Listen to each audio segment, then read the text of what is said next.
Hey, what's up, everybody? Welcome to another episode of the Gametime Guru. Happy Friday for those who were listening on the time of this recording. Sorry, at the time of this launch of the podcast. But I'm super stoked for another interview. I say that every week, but I really am. Like, it's one of those things. I enjoy doing this. I've been doing it for 6.5 years. I never get tired of doing it. I love interviewing and meeting and learning from new people. And today we have a pioneer in the sport of mixed martial arts and all combat sports. Our guest fought bare knuckle MMA, bare knuckle fighting, Muay Thai, Lethwei in the UFC for normal mixed martial arts. I mean, this guy has done it all. He has more fights under his belt than any living fighter at this moment. And you're going to love hearing his stories. I mean, from fighting all over the world in Thailand, Japan, the United States, Mexico, everywhere. I mean, he talks about it all. It's going to be an awesome interview for you. I want to give a massive shout out to today's sponsor of the podcast, which is Summit Legal Consulting. The podcast wouldn't be possible without the support of the sponsors of the show. And today's sponsor is Summit Legal Consulting. And I want to give you a little bit of information about Summit Legal Consulting. So what they do is they help business founders from setup to exit. Okay, so they work with them to set it up, and then the exit strategy and everything. And in the last 5 years, they've helped founders complete over $1 billion, that's with a B, dollars in acquisitions and exits. I know the owner of the company. I said it in the last couple of podcasts that they've sponsored. I know the owner of the company, and I stand by his work and his ethics, his morals. So he's really, really good at what he does. And if you guys need help, if you're a business owner or you know somebody who could use the assistance of Summit Legal Consulting, hit them up. You can go to www.summitlegalconsulting.com, or you can email the owner, which is addison@summitlegalconsulting.com. You can mention the Gametime Guru for the inside track to be a client, because he doesn't accept everybody. He's with a business like that, you can't accept everybody. You've got to be able to give everybody your 100% attention, and you have to pay attention to the details there. So if you want to reference the Gametime Guru, you need some assistance, go there, hit him up, mention me or the show, and you can at least let him know that that's where you heard it from. But again, Summit Legal Consulting, shout out for being today's sponsor. And again, guys, I hope you guys tune in and enjoy this interview.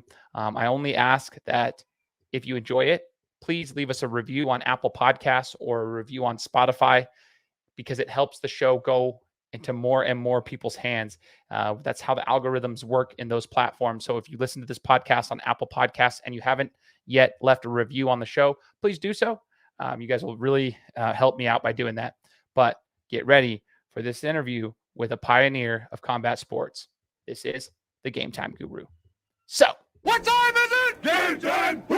This is the Gametime Guru podcast, where I interview sports figures from all over the world to help deliver a panoramic view on sports. So whether you're a former athlete, one of the crazies, or simply a casual sports fan, this is the perfect show for you as we peel back the curtains and learn from our guests every single week.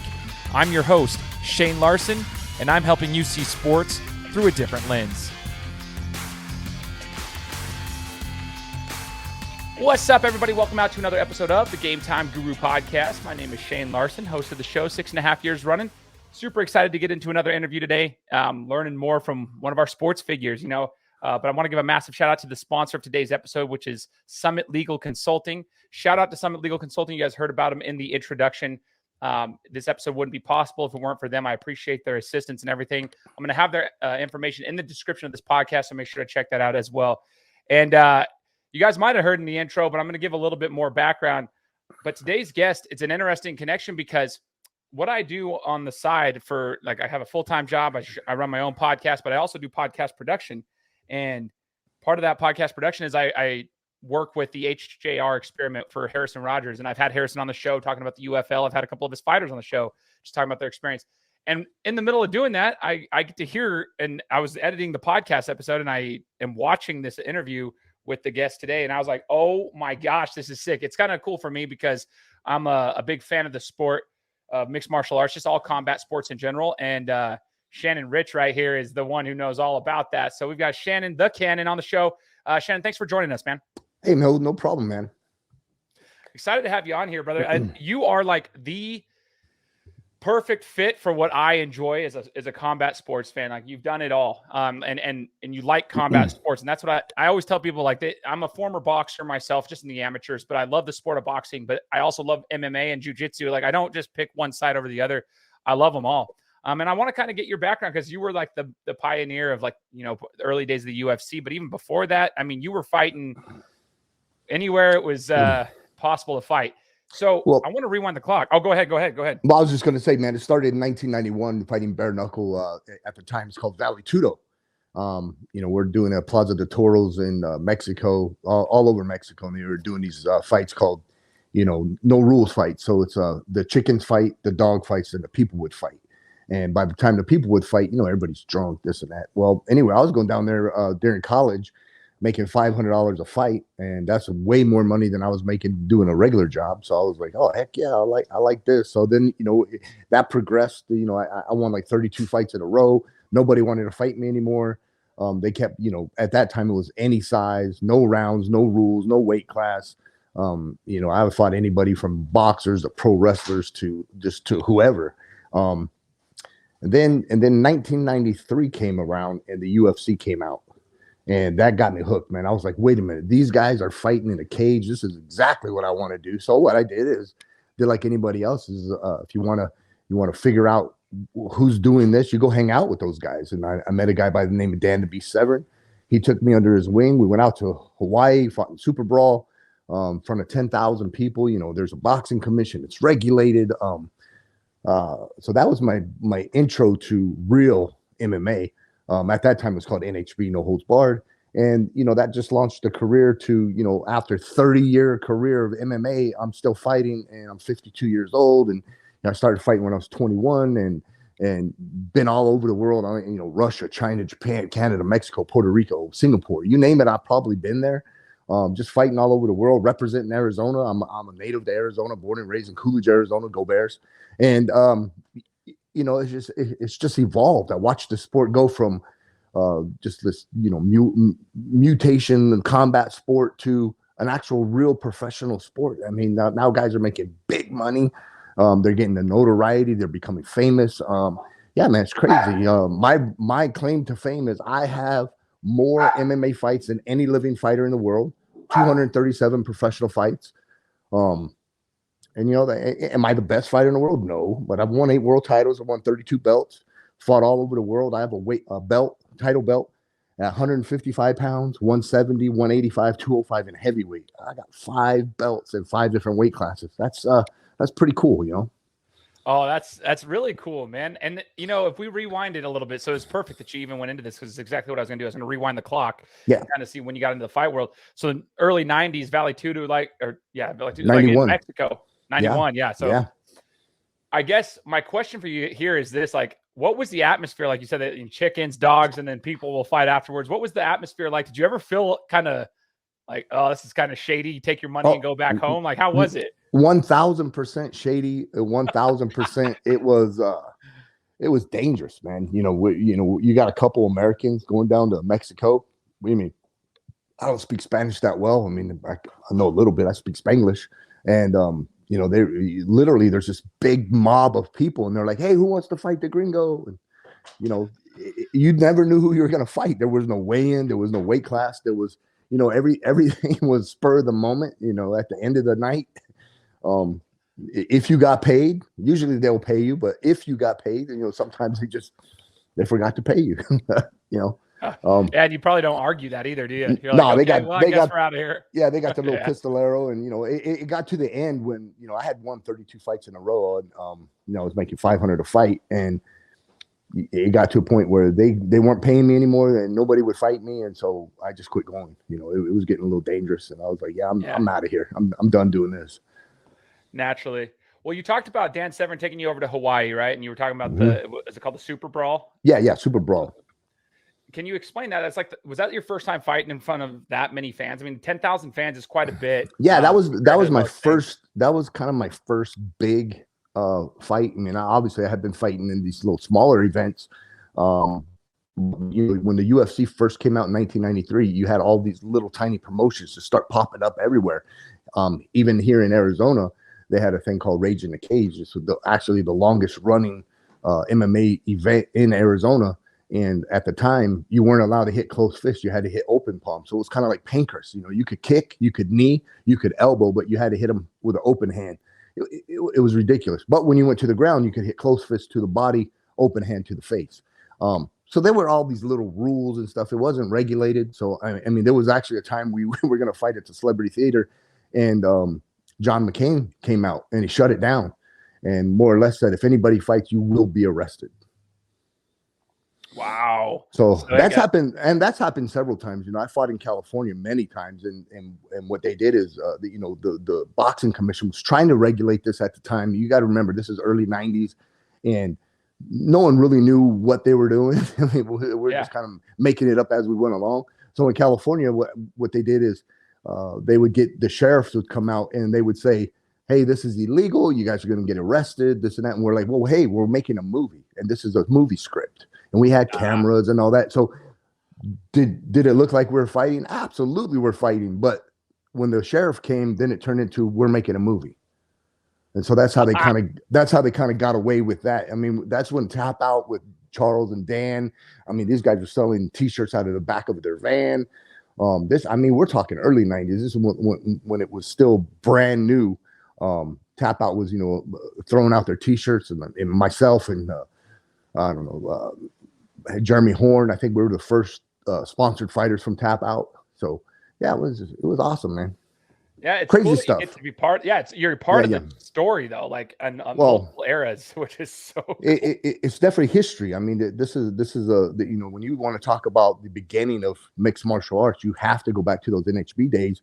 Back, prior to '93 when the UFC first came out, and then all the way up to the late '90s after it's got regulated and it became a boxing commission, and there were rules, regulations, and weight classes. I mean, you got to remember, we were fighting. There were no weight classes. There was no time limit, and there was, it was bare knuckle. Do you have when the UFC first launched though? Like I was a young kid at the time, but I remember just going to get the VHS tapes in like the early 2000s and always just watching Hoist Gracie and Ken do their thing, and like everybody, like even then it was a little bit crazy because there were no weight classes then. There were no, like, it was like the dude brings a boxing glove on one hand, bare knuckle on the other. Like nobody really knew what was going on. Hey, we're making it up as we went along, man. It's so awesome. But I want to ask you that question though, is as a fighter yourself, this is why I'm glad that you're on the show, because I have a lot of listeners. It's in 180 countries, all 50 states, but a lot of the listeners are like between the ages of like 16 to 30. And they don't necessarily understand what has gone on to get the UFC and all of the mixed martial arts regional promotions to where they're at right now. They don't realize the fight game has evolved so much. So I guess they don't realize what the legends, the pioneers had to do and go through to get it to where it is today. You know what I mean? These guys like Conor McGregor and stuff, they're making millions of dollars when we used to fight for $500. You know what I mean? So it was like, if it wasn't for us during the days of the early MMA day or early NHB days, no hold bars days, MMA wouldn't exist. MMA wouldn't be where it is today for sure. Guys like Jeremy Horn, myself, Dan Severn. I mean, we were fighting in these other shows like Hook and Shoot, Extreme Challenge, Super Brawl. The fans nowadays, they never even heard of these events. But when the UFC was banned and it was not on pay-per-view anymore, we're the ones that kept the sport alive during those dark days of the UFC. Yeah. And no one really, no one really says, if we weren't the guys still fighting during those dark days of MMA, there would be no MMA. There would be none. There would be none. Yeah. Yeah. So Shannon, when you're, with all the experience, you have the most fights of any mixed martial artist at this time, like living. Okay. Yeah. I gotta say I have the more fights than any living fighter, because there is a guy who died. His name is Travis Fulton. He's got over 300 fights, but he killed himself because he was going to go to prison for life. I don't really want to talk about that guy, but I do have to give him the respect that he deserves for having over 300 fights. Do you plan to try to get there yourself? No. That'll never happen. I'm at 237, and I'm 52 years old. I'm pretty much at the end of my career. With everything that's gone on and everything I have coming up, I'm I'm done fighting unless Frank Mir or Rampage Jackson or somebody like that. If our UFL wants to fight, then obviously I'm there. I wanted to fight Frank Mir for his retirement fight, but it looks like, he doesn't want to sign a contract and he doesn't want to fight. So more or less he's already saying he's retired. So we'll see how that goes. Yeah, I heard that in the interview that you did with Harrison talking about that. I was like, ooh. I want to ask you this, Shannon, as a fighter with all the experience that you have, when you go into these bigger like 10,000 people at Super Brawl, and you started getting into like the stuff started getting a little bit more traction, you got more fans there.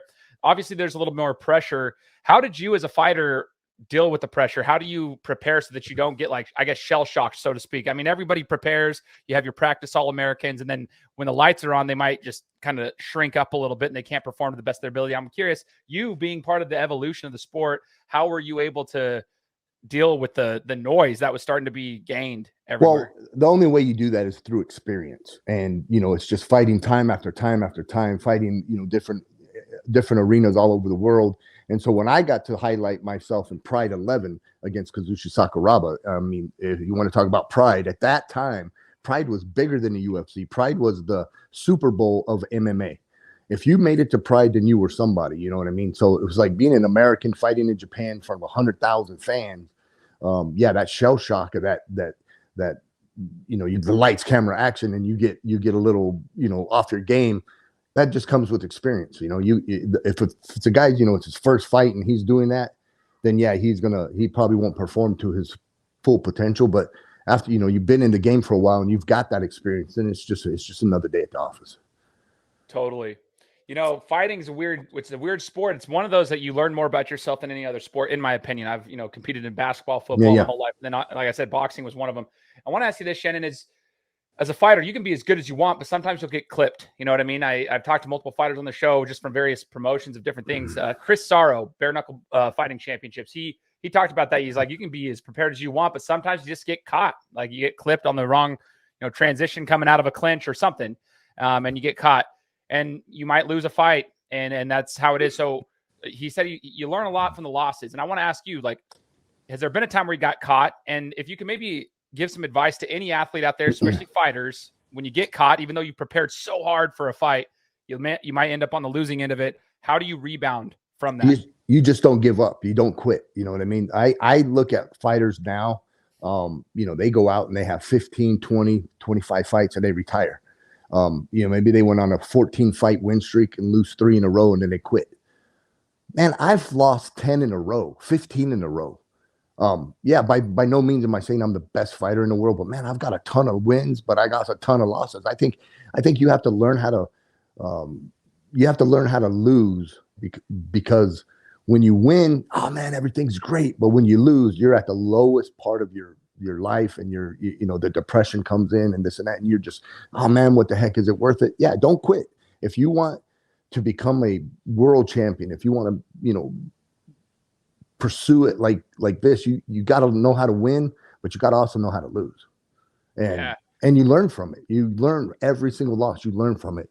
I used to go out. I mean, now guys have like 8 weeks, 16 weeks, 2 months to train for a fight. I mean, I was fighting every weekend, no training camp. I mean, I just stayed fighting. That's how I was in shape. You fight every single weekend. Sometimes you fight on Friday, then turn around, fight on Saturday. Heck, may even fight on a Sunday. There was one time I fought in Mexico, fought in Arizona, fought in California, 3 different promotions in 3 different days. Who does that? And at this time, they were 8-man tournaments. So you would have to fight 3 times in one night to win. That's some crazy stuff, man. But yeah, you got to learn how to lose, man. And if my experience to a younger fighter, it's like, look, man, someone has to win, someone has to lose. Just go out, fight your hardest that you can. Fans are going to like you if you fight hard. If you put on a good fight, that's what the promoter wants to see. It doesn't matter if you win or lose. The promoter wants to see you go out and try to knock somebody out. You're either going to knock them out or you get knocked out or submit them or they submit you. But if you put on a good fight, you come out, you're entertaining, you'll always get called back. I love it, man. I love it. Shannon, one of the things that stood out to me about your career, which is so wild, like, just again, I don't want to sound like a fanboy. I'm 35 almost, but like, I do remember seeing your name pop up all when I was younger. and just like following the sport. And then when you came up on like Harrison's interview, I'm like, oh my gosh, dude, I know this. This is awesome. I've heard of this guy. This is rad. It was a really cool interview too. I'm going to encourage anybody to. This is a shout out to Harrison. I don't get paid for this. I'm just telling you, like, if you guys have listened to my interview with Harrison, go listen to the interview you did with Shannon. And it was really cool.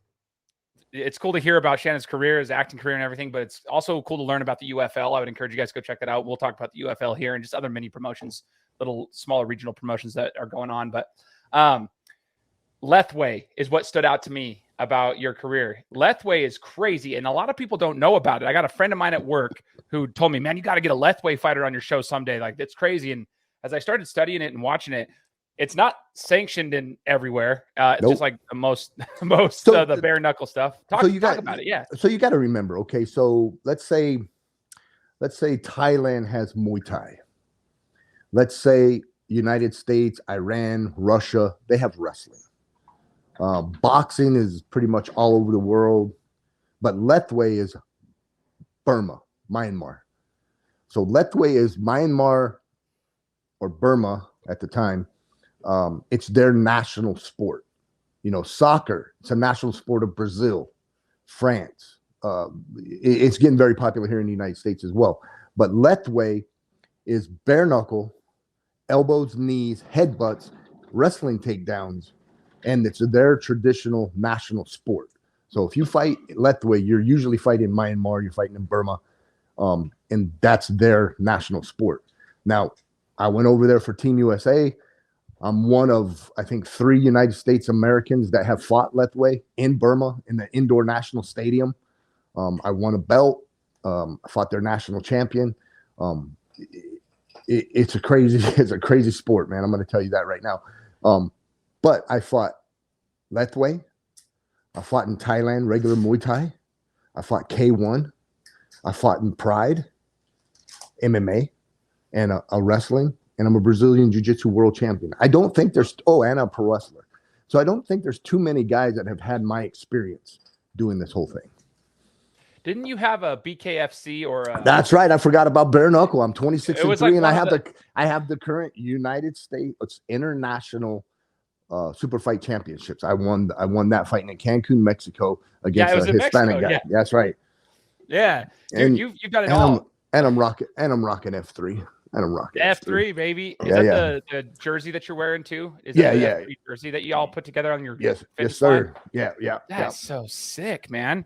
Yeah, we're coming out with a whole line of clothing. My partner and I, Ashton, we have a promotional company called Let's Win, and it's an apparel company promotion. We're doing lots of stuff.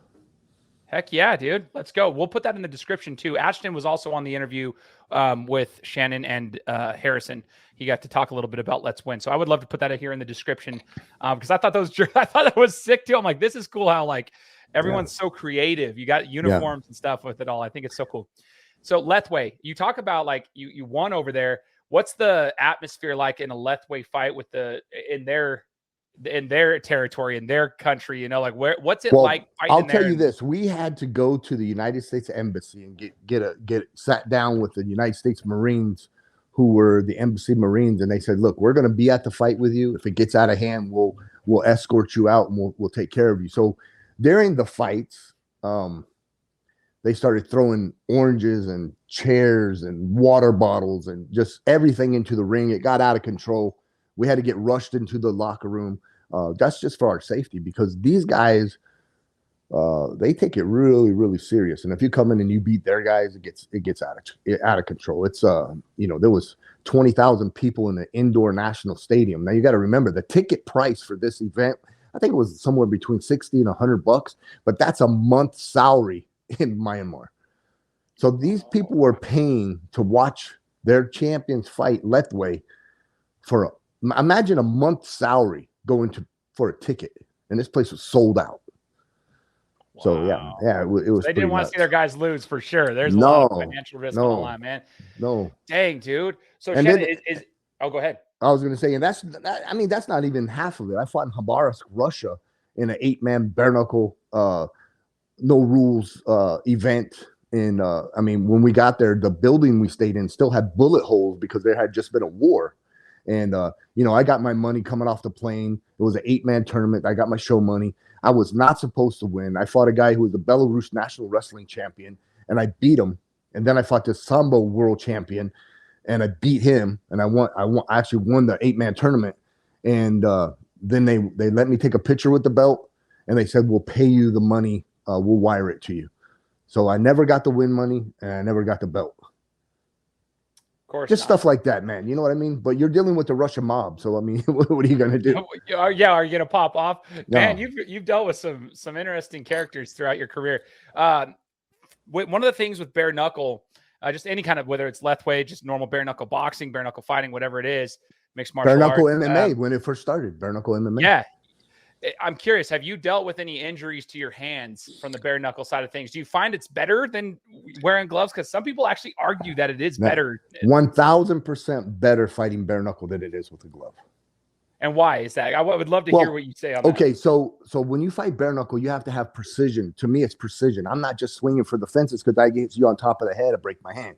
I'm trying to hit you in the nose, the chin, the eye. If the guy bends his head down and you hit his head, you break your hand. It's like I tell people, it's like, look, I want you to punch that wall as hard as you can with a boxing glove. And bam, they'll hit it pretty hard. And they're like, okay, yeah.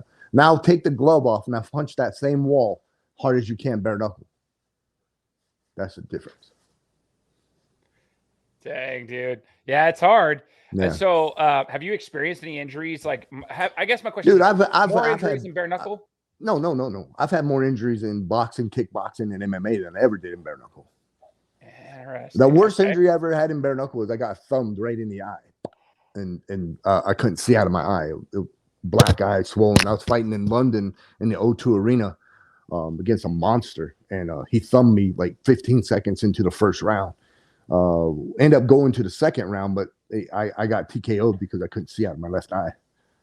Oh, dude. So that's just one of those freak injuries. Yeah, I mean, it just happens, but it happens all the time in MMA too. You just got to learn to keep your hands closed. Guys do this and you run into it.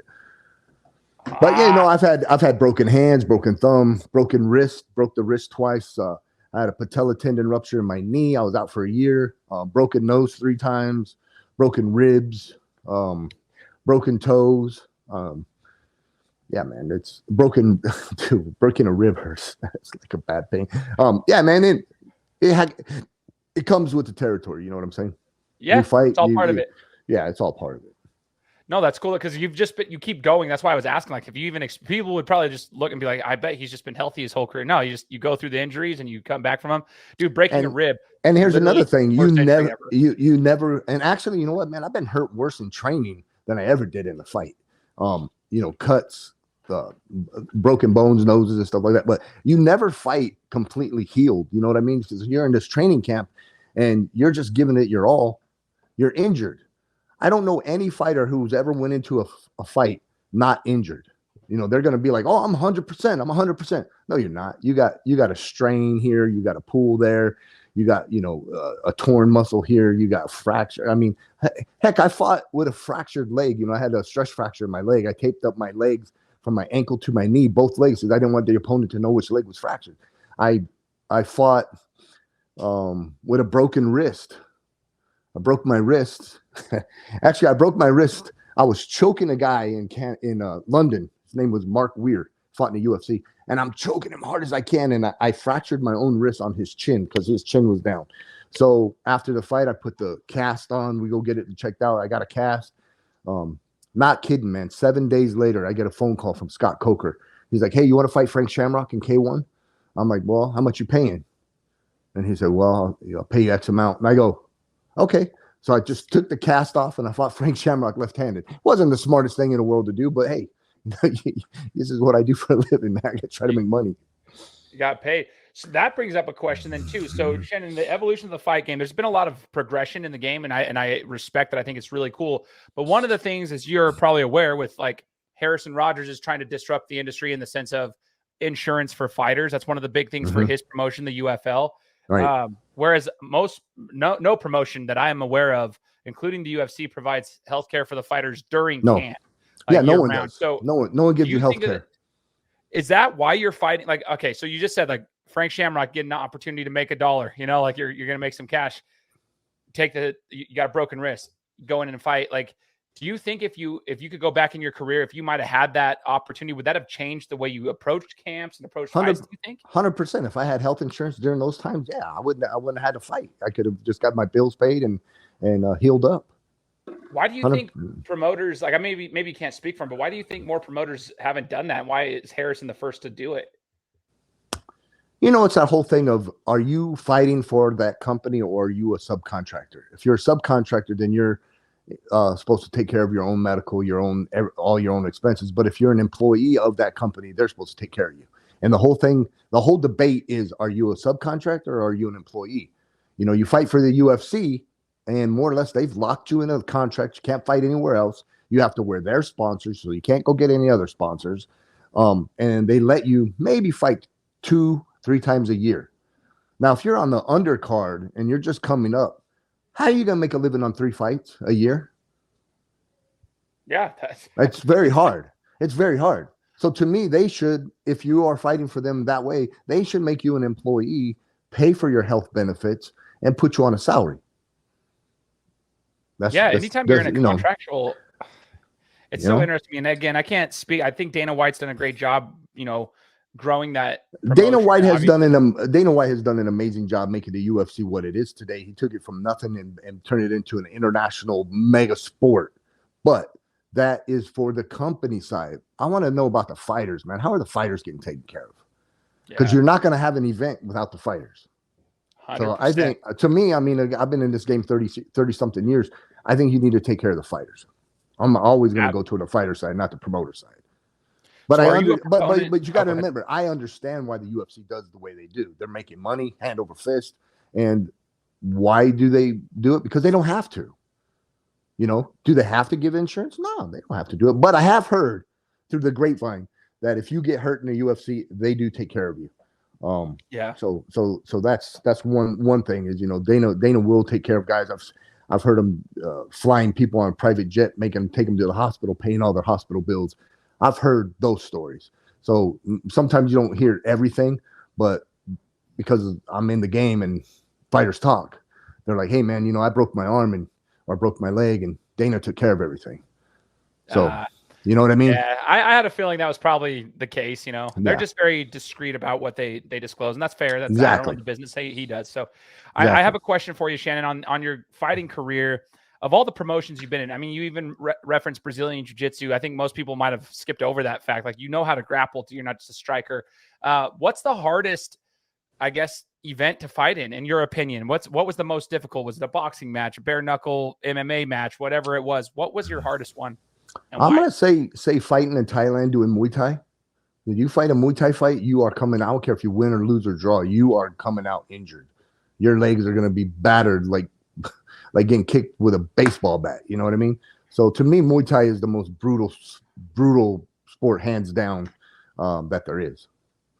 Sheesh. Yeah. I got a buddy of mine who's now a professional Muay Thai fighter, and he said he loves it more than MMA. He fell in love with it, but he said it is brutal. It's brutal, man. Like, you don't even realize it sometimes. Sometimes those guys are just kicking each other in the leg and they're just bouncing around for 3 or 4 rounds. And then he's like, you get out of there. They don't show you after the fight. You don't walk for a week. Yeah, that's what he said. He's like, you know, you're limping. You're like, oh, you're just like, your legs are just, you know, it's horrible. Brutal. So if you look back at your career fighting thus far, what's your favorite memory and why? Sakuraba main event, Pride 11, man. I got showcased. Vanderlei Silva was on the undercard. Big Cat Tom Erickson was on the undercard. You know, Big Daddy Goodrich was on the undercard. I'm the main event. I'm the star fighting Sakuraba, who had beat 5 Gracies in a row. Nobody wanted to fight him. Don Fry calls me up on my birthday, September 27th, and says, hey, kid, got you a fight for Sakuraba. You want to do it? And I'm like, heck yeah, I want to do it. Why would I? I mean, so yeah, fought him. I had a whole month to train. That was the most ever I had to give a training camp. And just that launched my career because, you know, I got 3 fights in Pride. Man, that turned me to go fight into K1. That turned into go fighting in Pancrase in Japan. So I got to fight in several promotions in Japan. Overnight, I became a sensation, you know, I guess. You know, I got famous in Japan. Everybody was there. They want my autograph pictures. Even to this day, I have the Japanese fans still You know, they still hound me when I go to either Hawaii or Japan. And, you know, that just launched my career into everything. Yeah. So cool, man. Okay, so here's the next question. When I would talk to Bruce Buffer about his favorite place to like announce in, like what's his favorite like country, Yeah. state, whenever, and he referenced a couple different countries, but I'm not even going to say them right now. I want to ask you, having been around the world, which country, or if it's in the United States, which state has the best fans for combat sports? Japan, 100%. No question. That's what I was figuring you were going to say, just based on your last story. That's so cool. I think people don't realize that. I'm glad. So in Japan, they got one. Yeah, but so in Japan, what happens if you win, lose, or draw? As long as you fight and compete and fight hard, the fans will adore you, and they understand the submission game, the karate game, the kicking, the punching, the knees, the elbows. They understand the positions. You know, a lot of people in America still are like, "Oh, these two guys on the ground, they're rolling around. What are they doing?" They don't understand all the technical stuff that's going on there. But in Japan, they do. They totally get it. For educated fighters. Thank you for saying that. Yeah. When I go and watch UFC fights with my buddies and stuff, it's like they're up against the fence in a clinch. I'm like, well, they're fighting for head position right now. Oh, or hand position, leg position. I'm gonna throw my knee. I'm gonna hit you with an elbow. You know, that's dude. I'm so glad you said that. It's just the educated fans understand it, because it might look like it's boring for like 15 seconds, but if they move even half an inch this way, it's gonna slide head position or hand position, and then they get an advantage. I'm like, there's a strategy being worked out here. It's not like we're just taking a break. Okay, so my next question for you, as we're getting to the tail end of the interview, though, I want to know, you've been around a lot of fighters. You mentioned Dan Severn kind of helped you out, getting you into Hawaii and stuff, and you connected with him and whatnot. Who is the best fighter? Maybe it is Dan. Who's the best fighter you've been around, and what was the biggest lesson they taught you? That's a big question, because I've trained with so many people, but I want to, you know, obviously give a shout out to Boss Rutan, because Boss and I became friends, and Boss is probably the toughest man I've ever met. I mean, if you don't know Boss Rutan, go look him up. He's phenomenal. I cornered him in Road for Gold, UFC 20. I was there in the back after he won the belt. Yeah, to me, he's probably the toughest fighter, most technical fighter. I mean, he you know, he was a kickboxer. He was amazing. He was king of Pancras. He was one of the first king of Pancras. Yeah, just look up Boss Rutan. One of the toughest guys I've ever seen. Okay, I actually follow he has some YouTube shadow boxing workouts, and so I still train, and so even though I'm not competing anymore, but I love listening to Boss's like shadow boxing workouts. It's kind of crazy, like you just mentioned his name. It's as simple as that. He's got some good shadow boxing workouts to follow. You'll get a good sweat going on if you do that. All right. Is there any fighter? I know you guys typically have a lot of respect for one another. That's one of the things about fighting that I think people think it's all barbaric, but I'm like, typically speaking, not everyone, but they're mainly humble, and they mainly have respect for each other, more or less, you know, for the fact that they're all fighting. Not many people, men or women, will get into a ring or a cage and throw hands on one another. Okay. It's a hard sport. Is there a fighter though that you maybe didn't get along with throughout your career, and you know, like you prefer not to ever have to talk to them, kind of thing? I pretty much got along with everybody. You know, I respect. Like a nice guy. I'm a fan too. I mean, I've been in the game since it started, but I'm also a fan of fighters. But there was a time when I met a fighter who literally refused to sign an autograph for a little kid. And to me, that was the most disrespectful thing I've ever seen in my life. And after that day, I quit being a fan of him, and I didn't want to have anything to do with him. That's Anderson Silva. Anderson was here in Arizona. This kid came up with some pictures that he printed from the internet, and he said, "Can you sign?" You know, this is like an 8-year-old kid. And through his interpreter, he said, $10,000, I'll sign. Wow. That ruined it for me right there, because a long time ago, Dan Severn, Don Fry, they got with me and they were like, come on, you never not sign an autograph for a kid. You always make time to talk to the fans.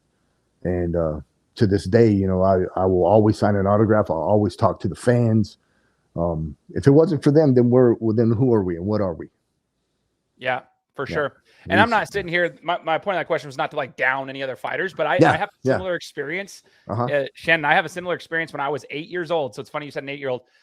Carl Malone, the Utah Jazz, were in Boise, Idaho, and I went to go they were signing autographs, but he didn't disclose. I got to the front of the line. It took for like a half an hour to get to the line. I wanted him to sign a card, and he wouldn't sign a card, and I didn't have anything else for him to sign. And so he didn't let me sign nothing, or he didn't sign nothing for me. And I know everybody loves Karl Malone, John Stockton, all that stuff, but for my whole life, I'm like, I remember that day because I sat in the line for half an hour. You're like, what a dick move, Yeah, I was like, oh, and there's reasons they said you could sell it for money and this and that. I'm like, okay, I didn't understand when I was 8. I was just devastated. So that's why, like, sometimes that stuff does have an impact on people. So, okay, biggest life lesson that mixed martial arts and combat sports have taught you, Shannon.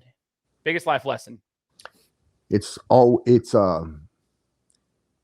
nice to be important, but most of all, it's important to be nice. I dig it, brother. Thank you. That's all we got to hear right there.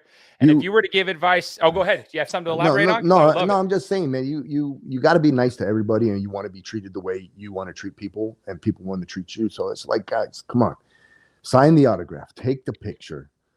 Don't think you're so big that, because you're not that big. You know what I mean? I'm an actor. I'm around celebrities.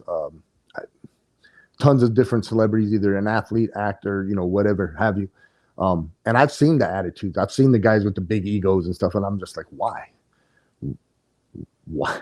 I don't understand it. It mind boggles me to see somebody, one, the fans love you and they adore you because they see you on TV and they think they know you too. You've touched them in a way where they want to come and just be around you and hang out with you and talk to you. And I mean, just 2 seconds of talking to somebody could change their life. You know what I mean? And these guys get their big old ego and they're just like, I'm too cool for school. And it's like, come on, man, can't do that. 100%. I love that. So I only had 2 questions left on my ideas of things to ask. And one of them you just alluded to is about acting, but I wanted to get to that at the very end. Okay. If you could give advice here, this is one of those questions. Let's say I'm a young high school athlete, and I want to get into mixed martial arts, but currently I'm playing traditional sports right now. In your experience and even coaching and seeing different fighters come into the game, what sport, traditional sport, quote unquote, translates the best to mixed martial arts? I'm sure it's probably wrestling, but is there anything there? Okay. So would you advise them to do wrestling? Look, I've been in the military. I've trained with different special forces tier 1 groups. And I'm going to tell you, if you are a wrestler and you wrestled through high school and college, you can do anything, because wrestling is the hardest thing I've ever done in my life.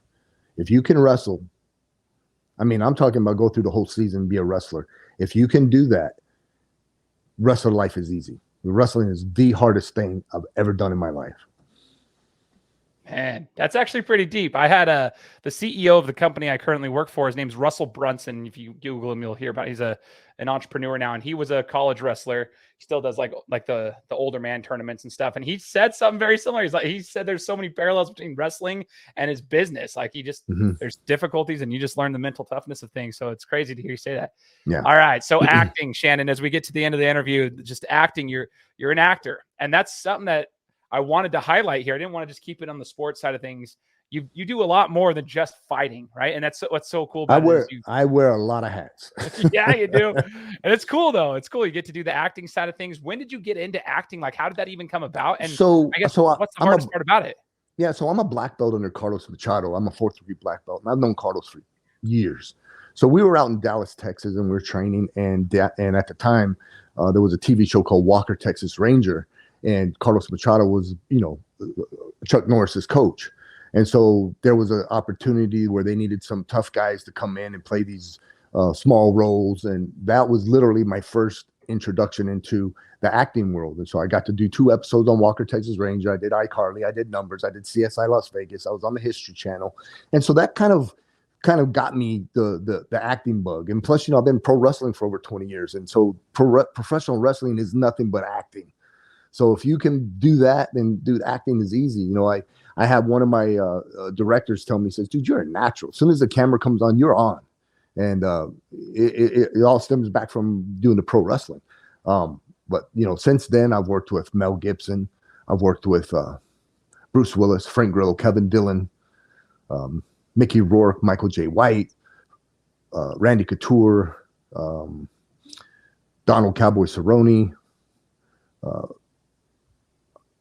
Cuba Gooding Jr., I mean, I've worked with some pretty cool actors. I mean, my first speaking role was with an Academy Award nominee, Mickey Rourke, and I had a big fight scene with him, and that was kind of cool, And so I'm a SAG actor, and although we're on strike right now, so nobody's acting right now, but hopefully that strike will end soon and we can get back to it, because I got like 3 movies coming up and we can't do anything because we're on hold. So the question I would follow up on that is similar to the question about the fighters you've been around. Is there an actor you've been around that really has like stood out to you? And is there a reason why that they maybe helped you, took you under their wing, or is it just something you recognized about how they do their job? So I would have to say Mel Gibson. And the reason why is when I met Mel, he was in his trailer and he was being treated like a prima donna and everything. And at lunch, he came out and just started talking to us. We're other actors and stuff, but he came out and hung out with us, not stuck in his trailer and just be a prima donna and his head is big. I'm Mel Gibson. Dude, Mel was so nice. He was asking us questions like, so where are you from? What got you into acting? He was just being very personable. And to me, that is, I mean, I'm a huge Mel Gibson fan. Obviously, I've been watching all his movies my whole life. And he was just such a nice, genuine guy. So I would have to say Mel Gibson. That's so cool. That's actually good for me to hear, because sometimes I don't want to like hear the bad stuff. I like Mel Gibson as an actor. I like him as what I've seen in interviews. So to hear that actually makes me happy. And I'm not going to say his name, but there's been a couple actors too that were just total jerks. They treated me amazing because I'm a fighter and they are wannabe fighters. It's really funny. All actors want to be fighters and all fighters want to be actors. It's this crazy conundrum there, but I'm not going to say his name, but boy, he treated me great. I got along great with him, but he yelled at the director. He yelled at the PAs. He was a prima donna. I need this. I need that. And my perception of this guy now is like, what a jerk, man. I'll never deal with this guy in real life. And that goes back to what you were talking about, the golden rule, like the best lesson you've learned in MMA and just about combat sports in general. And just treat others the way you want to be treated. Don't act like that. Be nice. It's nice to be important, but most important is to be nice. Exactly. I love it, man. As we wrap it up, is there, I know we're going to put in Let's Win Promotions. We'll put the link to the clothing line and everything that you have down there with Ashton. When is this coming? When is this going to be aired? This will be Friday. So the 21st. Okay. So in a week. So July 29th, if you're in Las Vegas for the Spence Crawford boxing match that is blown up. It's sold out at the T-Mobile Arena in Las Vegas. Myself and Ashton, Let's Win Promotion, Road to Gold. We are holding the official after fight party at the Virgin Hotel, the Skybox, from 10 p.m. to 3 a.m. Hit us up and come party with the stars, man. We got a lot of A-list celebrities are going to be there. I'm not going to name who they are, but I'm telling you what, there's going to be some celebrities there. And if you come and hang out, Spence is going to be there, the actual fighter. When he wins, he's bringing all 6 belts. So he'll be there. It's going to be a good night. How does one actually get to that after party? Is there a registration page, or they got to hit you up somewhere? There is. I got a website, and I'll send that to you. Maybe you can add that on the link. Yep. And you just go to the website, click buy ticket, and boom, there you go. All righty. We're going to put that here in the description. Want to say thanks, Shannon. I appreciate you joining us, man. I'll let you get back to the rest of your day and your weekend and then the rest of what you got going on this next week. That'll be exciting. But stay in touch, man. I appreciate the stories you've shared, and I hope the listeners have also appreciated them. And I'll just say this for the listeners. If you guys enjoyed the interview, please leave us a review. Let us know what you thought. Give Shannon a follow, and we'll be coming to you next week with another interview. Take care. All right, man. Talk to you guys later. Guys, thanks so much for listening to another episode of my show. Now, if you could go and do me a favor, head over to iTunes, give me 5 stars, and leave me a review. It would be greatly appreciated. Thanks, guys. Appreciate your support.